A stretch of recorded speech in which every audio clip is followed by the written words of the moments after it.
Le GPRF, Gouvernement provisoire de la République française, est le nom donné au régime politique et aux institutions correspondantes qui dirigent la France à partir du 3 juin 1944. Après la libération, la France doit se reconstruire politiquement. Pour cela, 2 assemblées constituantes ont pour mission de donner un nouveau régime à la France. La Constitution est adoptée par référendum et le 27 octobre 1946, la 4e République est proclamée. La 4e République est un régime parlementaire avec un pouvoir exécutif faible. La Constitution de la 4e République consacre la souveraineté parlementaire et la primauté du pouvoir législatif. Le Parlement a l'initiative de la politique que doit appliquer le gouvernement. Ce fonctionnement a pour conséquence une grande instabilité ministérielle. 22 gouvernements se succèdent en 12 ans. Dès la mise en place du plan Marshall par les États-Unis, la France accepte les prêts pour la reconstruction du pays. Dans le cadre de la guerre froide, il s'agit d'un alignement sur la politique américaine, critiquée par les communistes français. En 1947, le gouvernement limoge les ministres communistes comme gage auprès des Américains.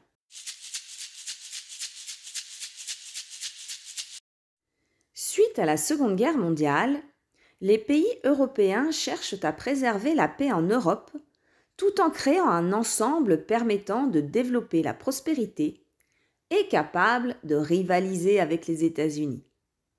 Le socle de base de cette paix est le couple franco-allemand. Ces objectifs se concrétisent au travers de la mise en commun des productions de charbon et d'acier en 1951 au travers de la CECA. En 1957, le traité de Rome crée la CEE, Communauté économique européenne. Ce traité met en place un marché commun reposant sur une union douanière permettant la libre circulation des produits dans la CEE. Les résultats sont spectaculaires. Entre 1957 et 1970, le commerce intracommunautaire est multiplié par 6 et les échanges de la CEE avec le reste du monde sont multipliés par 3. De même, le traité de Rome appelle à l'élargissement du nombre de pays membres de cet ensemble, limité aux 6 pays fondateurs à cette date: la France, l'Allemagne, l'Italie, la Belgique, les Pays-Bas et le Luxembourg.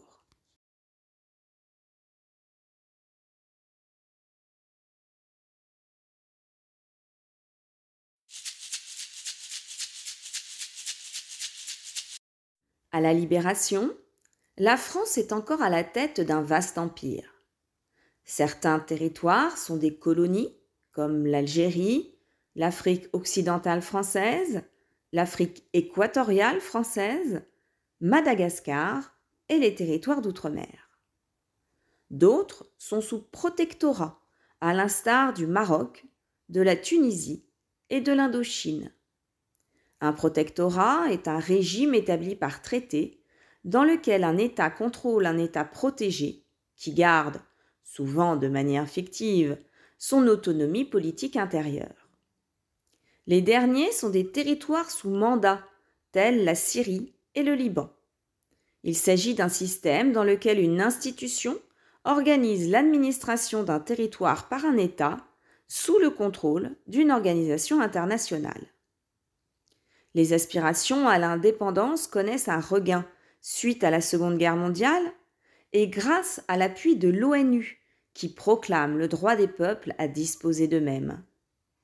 Un vaste mouvement de décolonisation se développe au niveau mondial. La France, qui refuse les revendications en Indochine, se lance dans la guerre en 1946.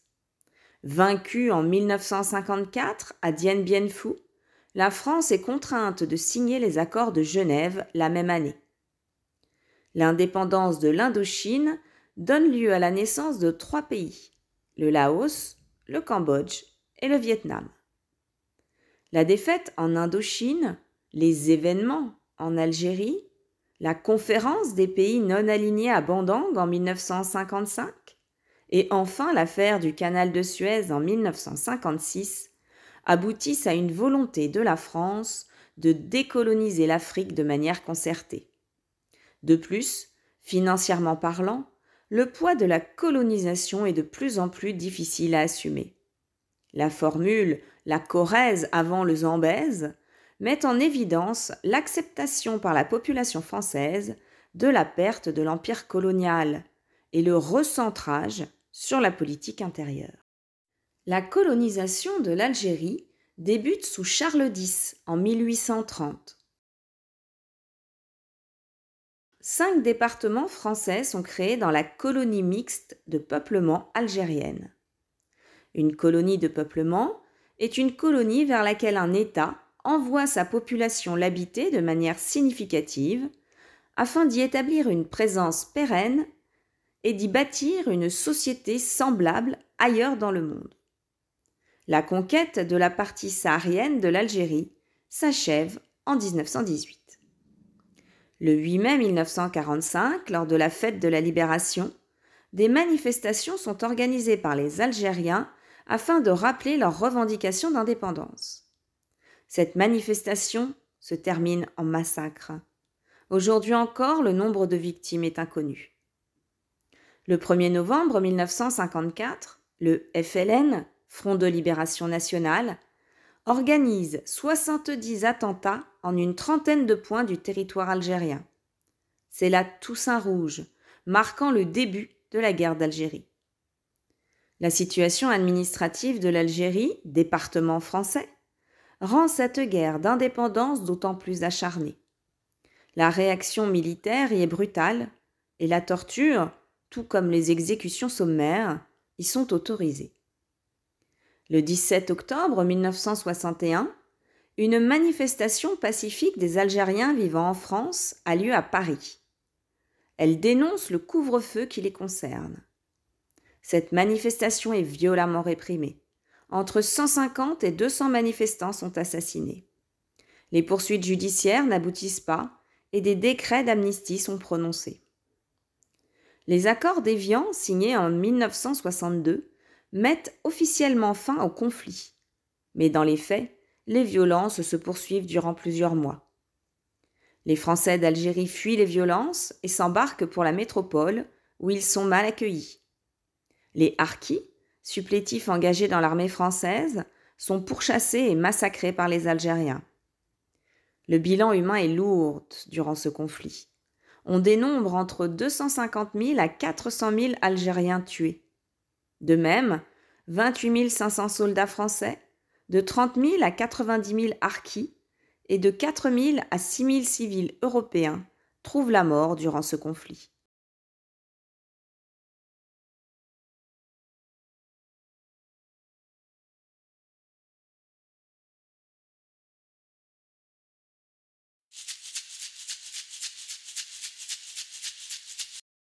Les événements d'Alger du 13 mai 1958 précipitent le retour de De Gaulle au pouvoir. En effet, le putsch des généraux souligne l'échec de la 4e République dans sa tentative de mettre fin à la guerre d'Algérie, ainsi que l'instabilité ministérielle qui frappe cette République depuis 1946. Un gouvernement y dure en moyenne 6 mois. Ce coup d'État militaire a pour but d'empêcher un changement de politique allant dans le sens du maintien de l'Algérie française au sein de la République. Les putschistes en appellent au général de Gaulle. Malgré les doutes de certains concernant la complicité du général de Gaulle dans le putsch des généraux, le président René Coty appelle au pouvoir le plus illustre des Français. Le général de Gaulle est investi comme président du Conseil le 1er juin, suite à un vote majoritaire libre de l'Assemblée nationale. Le général de Gaulle profite de son retour au pouvoir pour proposer de nouveau le projet de constitution qu'il avait présenté en 1946 lors de son discours de Bayeux. Il souhaite rompre avec la paralysie de l'exécutif sous la domination des chambres, qui est l'un des écueils de la 4e République. À ses yeux, le chef de l'État doit être au-dessus des partis. Les partis de gauche critiquent la constitution proposée par le général de Gaulle, qu'il compare à un régime autoritaire organisé autour d'une pratique personnelle du pouvoir. Pierre Mendès France, député sous les régimes parlementaires de la Troisième et de la Quatrième République, ministre et président du Conseil sous la Quatrième République, est un farouche opposant à la Constitution de Gaulle. François Mitterrand reprendra ses critiques dans son essai publié en 1964, Le coup d'État permanent.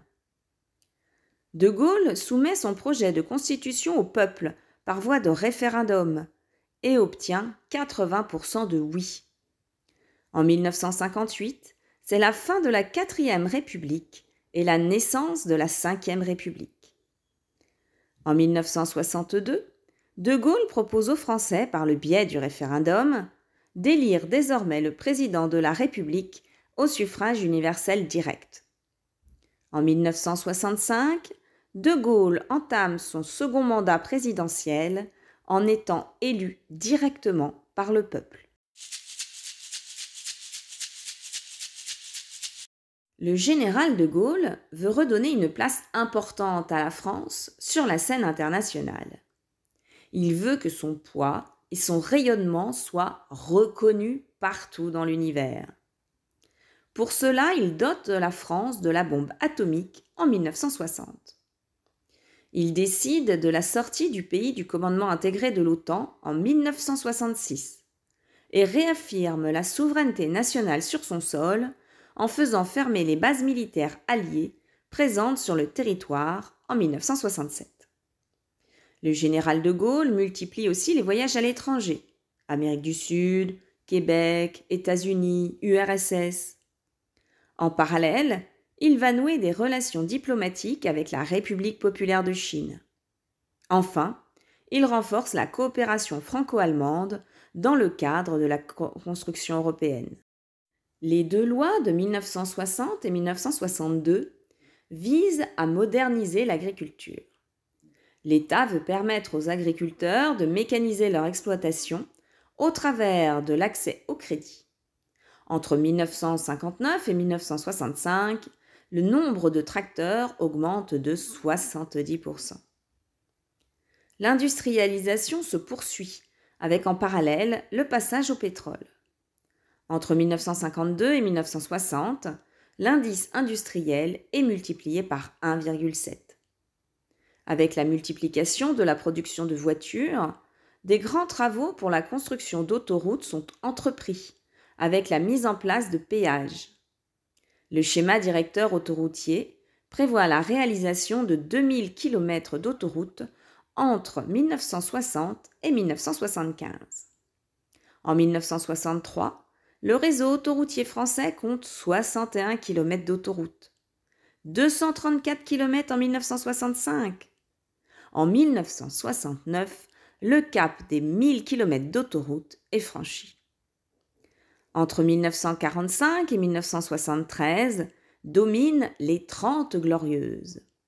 Cette expression des 30 glorieuses est reprise du titre d'un livre de Jean Fourastier consacré à l'explosion économique sans précédent qu'a connue la France, comme les autres grands pays industriels, du lendemain de la Seconde Guerre mondiale jusqu'au choc pétrolier de 1973. Les salaires augmentent, permettant un meilleur équipement des ménages. En parallèle à cette croissance économique, on note aussi une croissance démographique importante, avec une fécondité élevée. C'est le baby-boom.